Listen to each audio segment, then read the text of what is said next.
I have this as a screensaver on my computer. It's to remind me every day. The Constitution of the United States. Its only keepers are the people. Remember that. Because those people are not policing themselves up there. It's up to you. Here's something else.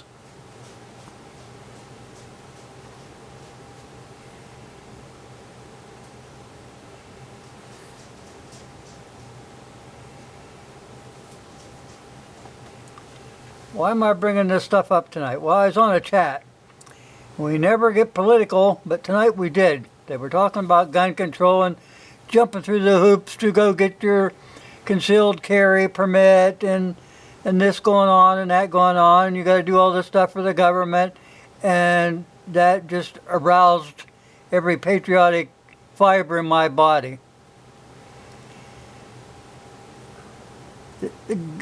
Your Congress and every other branch of the federal government was never authorized by the Constitution anywhere or by the enumerated powers to pass any firearm laws.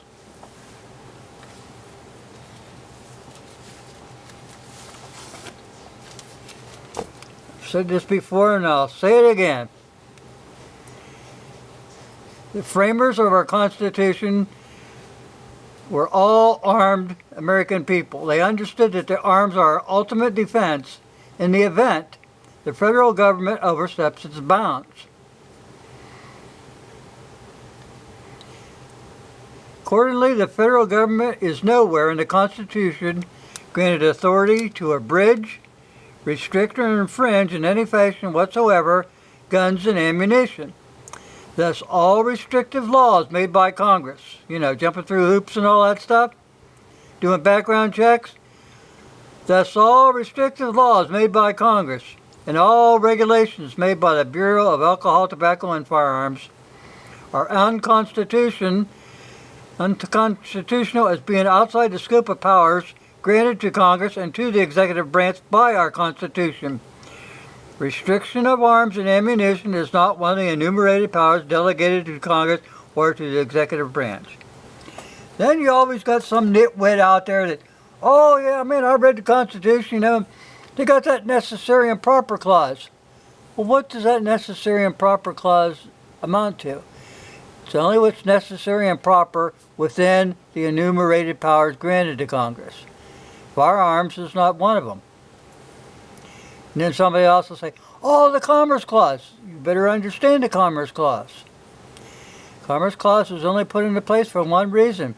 Because during that time, whenever goods were passing through from one state to another state, these idiots who wanted to pocket more money into their pockets started putting taxes and tariffs on everything that passed through their state. Sound familiar? Yeah, you better believe it. There's nothing in the Constitution that gives the Congress any kind of power or authority. This is outside the scope of their powers, people. Like I said, they're all null and void. And another thing that pisses me off. I'm kind of fed up tonight. You got all these people, oh, we've got to send this money so we can protect your gun rights and all this stuff. They got that new thing coming up, the Violence Against Women law, We've got to get this thing stricken off the books. It should already be taken off the books. Read your Constitution. Almost every place in the Constitution it says, no ex post facto law shall ever pass. But they did. When they passed that Violence Against Women Act, they made it retroactive, go all the way back to the time of Adam and Eve. That's ex post facto. You can't pass a law after the fact. And that's just what they did. So Joe Biden was chewing gum in kindergarten. He can never be president. Ex post facto. You can't pass a law after the fact and lump everybody into it. And that's what the Violence Against Women Act was. All the laws, people, that were made by Congress and regulation made by the ATF is null and void. All these gun laws are null and void. Now, why Congress tries to use this Commerce Clause is some nitwit back in the days who didn't give a shit about the Constitution decided to give Congress more power using the Commerce Clause. It's not in the Constitution. It's null and void.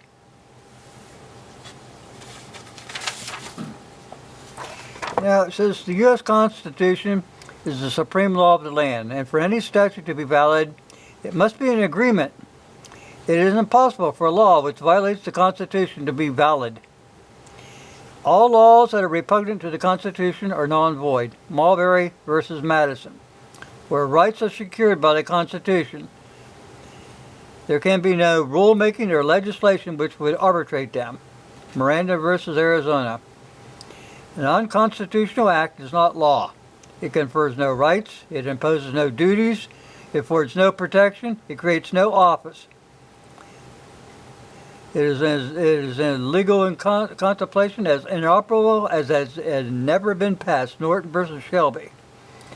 The general rule is that an unconstitutional statute having the form and the name of law is in reality no law.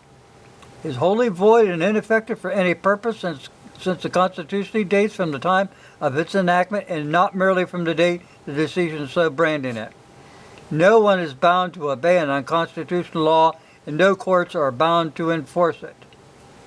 16th Jurisprudence, 2nd 177, Section 256.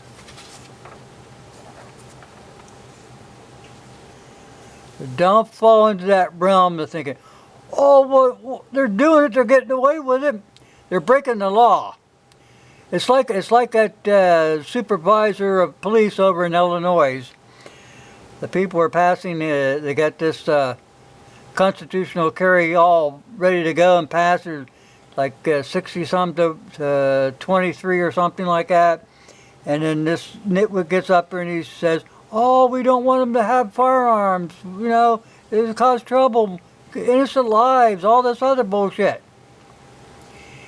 The guy should be relieved of his duties. It's dereliction of duties. It's outright fraud. He's only saying this because the state told him that he needs to do this so that they can keep their power. Now, I don't know this for a fact, but that's what it sounds like. He's shrugging his constitutional duties by upholding the Constitution. And then he's doing outright fraud by not supporting it.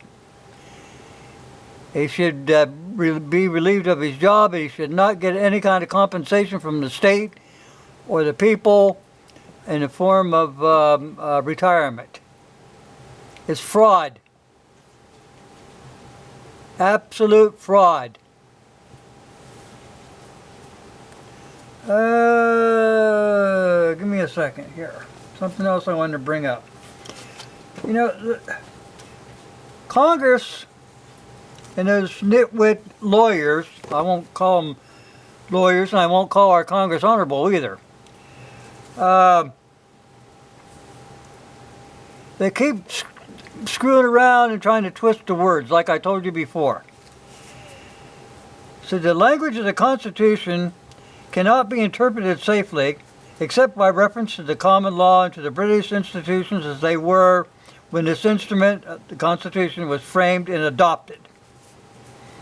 On every question of construction, let us carry ourselves back to the time when the Constitution was adopted. Recollect the spirit that was manifested in the debates. And instead of trying what meaning can be squeezed out of the text or invented against it, conform to the probable one which was passed.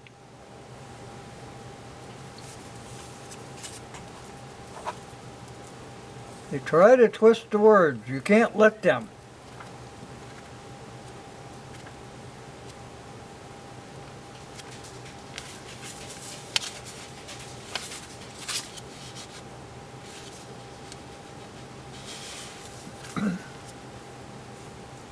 Another thing, people, if you look at the Constitution, I want you to look up the preamble to the Bill of Rights. Now, all the stuff in your Bill of Rights was put into the Constitution before it was passed and ratified. Did you know that?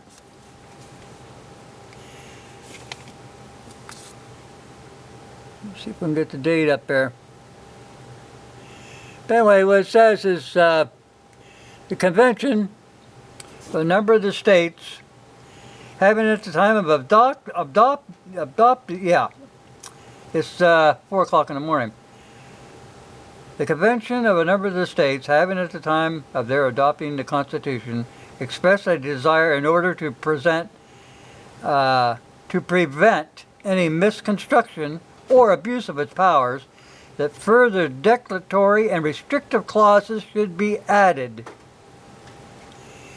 And what are those? Those are your amendments to the Constitution. What's it say here? A well-regulated militia, being necessary to the security of a free state, the right of the people to keep and bear arms shall not be infringed.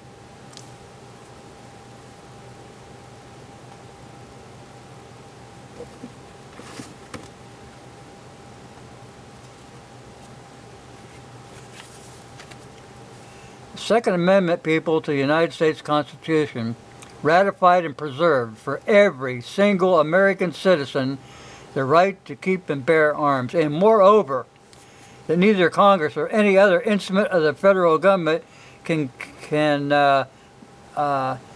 infringe upon that right. They are constitutionally barred.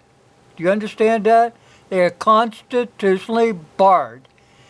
So I'm telling you, all these laws, people, are junk. They're junk.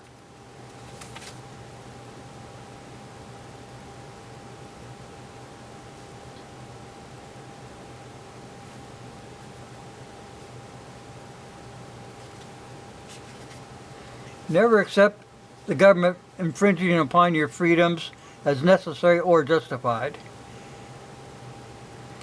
And your rights, people, you know, it's unconstitutional to legislate a right out of existence. And that's what they're doing. They're trying to turn a right into a privilege.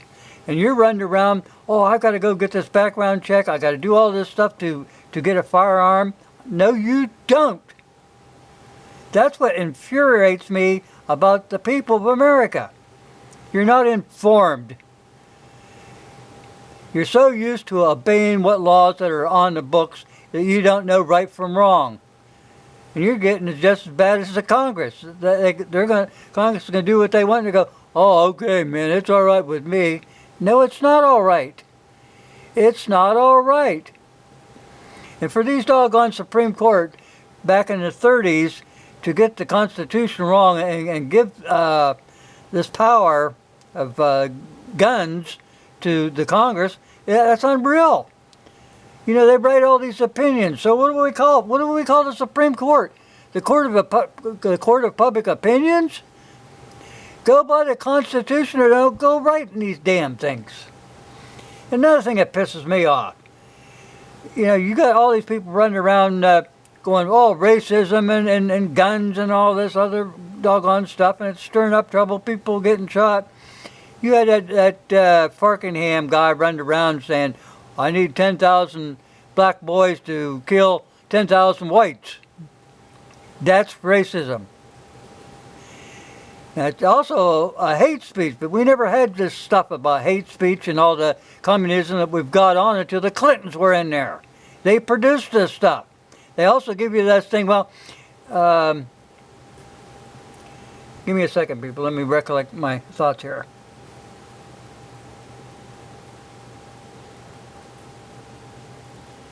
Oh, if you can't afford a lawyer, a spin doctor will be appointed for you. And that's what these people have been doing. They've been spinning the Constitution, changing the words, spin doctors. Even you, the Constitution, people, was set up so that even a 10-year-old kid could read it and understand it. And you people aren't taking the time. Read it again, read it again, read it again. It's not that long. For God's sake. It's real thin What do you see here? You got about an eighth inch thick. And that's because it's got the Declaration of Independence in there and all this other stuff. Another thing that pisses me off, people. Anything mandatory is the opposite of liberty. My God. Like I said, that domestic violence law is an ex post facto law. It's a law passed after the occurrence of a fact or the commission of an act. You can't do that. It's through and through your Constitution. You can't do that. You can't pass ex post facto laws or what the heck's that other one?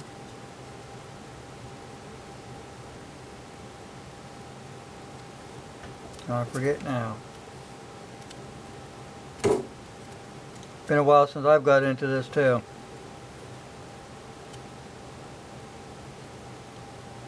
Like I said, people, you know, the Second Amendment to the United States Constitution ratified and preserved for every citizen the right to keep and bear arms, and that no one in Congress or any other instrument of the federal government can infringe upon that right.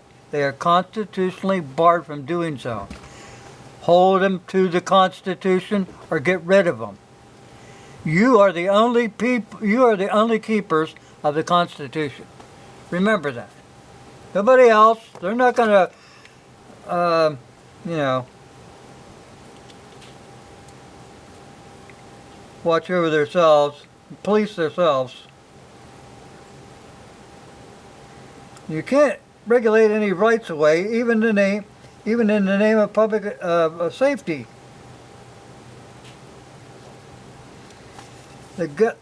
Liberty is the right of all human beings, and their government is established to protect those rights, not regulate them.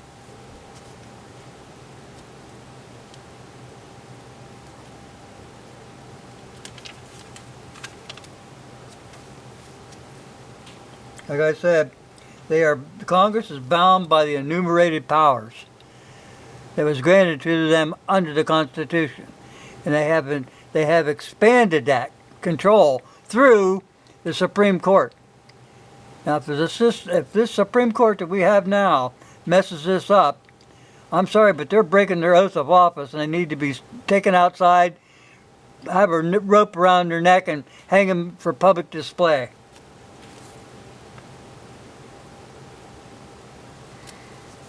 Yeah, all through the Constitution it says, no bill of attainder or ex post facto law shall be passed. And that's what that domestic violence law, that it's unreal. And they've been doing this and doing this and doing this. Like I said, all those laws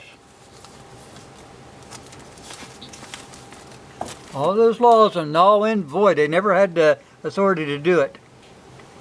Our rights they come from God. We had this power before the Constitution was even written.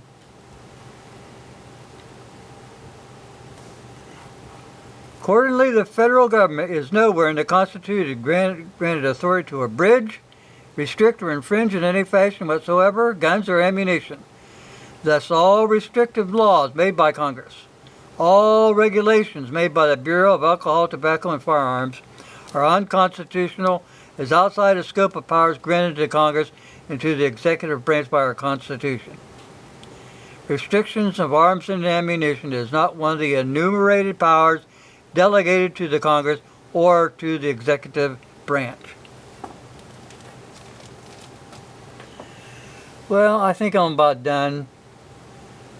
But people, understand the law, because you got these so-called lawyers in Congress that apparently they don't know how to read. They don't know how to understand. All they were taught was how to twist it and turn it and bend it into what they want. This is not something, the Constitution is not, it's a stable, solid thing. It's the foundations of freedom and liberty. To allow these people in Congress to get away with this any longer is a tragedy. Stand up. You are the keepers of the Constitution.